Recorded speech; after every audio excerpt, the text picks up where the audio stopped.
वज़ीर आज़म शहबाज शरीफ की ज़ेर सदारत एफपीआर का टैक्स दायरा कार बढ़ाने और टैक्स आमदन में इजाफे पर जायजा इजलास हुआ, जिसमें वज़ीर आज़म ने टैक्स चोरों के मुआवन अफसरों और एहलकारों का कड़ा एहतसाब करने की हिदायत कर दी। वज़ीर आज़म ने रवां माली साल में एफपीआर की आमदन के अहदाफ के हसूल की जानिब तेजी से गामजन होने पर हुकूमती मुआशी टीम की कोशिशों की तारीफ करते हुए कहा कि ऐसे अफराद और शोबे जो टैक्स देने की इस्तादाद रखते हैं और टैक्स नहीं देते, उन्हें टैक्स नेट में लाया जाए। आपको अपडेट कर रहे हैं। इस हवाले से माली साल में एफपीआर की आमदन के अहदाफ के हसूल की जानिब तेजी से गामजन होने पर हुकूमती मुआशी टीम की कोशिशों की तारीफ भी की गई है।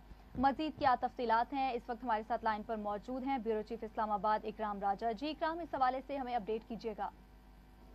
जी, वज़ीर-ए-आज़म शहबाज शरीफ की ज़ेर सदारत एफपीआर का टैक्स का दायरा कार बढ़ाने और टैक्स आमदन में इजाफे के हवाले से ये इजलास हुआ है और वज़ीर-ए-आज़म ने टैक्स को चोरी करने और मुआविन अफसरों एहलकारों के खिलाफ कड़ा एहतसाब करने की हिदायत की है। और वज़ीर-ए-आज़म ने रवा माली साल में एफपीआर की आमदन के अहदाफ के हसूल की जानिब भी तेजी से गामजन होने पर मुआशी टीम की कोशिशों को तारीफ करते हुए कहा कि ऐसे अफराद और शोबे जो टैक्स देने की सजाद रखते हैं और टैक्स नहीं देते, उन्हें टैक्स नेट में लाया जाए।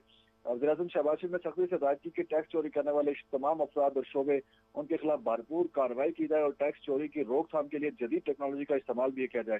टैक्स नेट में इजाफा हुकूमत की अव्वलीन तरजीह होना चाहिए और उन्होंने कहा कि टैक्स की शरह कम करके आम आदमी पर बोझ जो है वो कम करना चाहिए। उन्होंने मुख्तलिफ शोबों खासतौर पर सीमेंट की इंडस्ट्री और तंबाकू इंडस्ट्री का जिक्र किया और कहा कि ये दो जो इंडस्ट्रीज हैं, यहाँ से टैक्स जो है वो बहुत कम आ रहा है और इनको टैक्स नेट में लाने के लिए भरपूर इकदाम किए गए। इस इजलास में बताया गया कि मुल्क भर में सीमेंट प्लांट्स में ट्रैक एंड ट्रेस सिस्टम के मुकम्मल नफाज से टैक्स चोरी में अरबों रुपए का इजाफा मुमकिन है।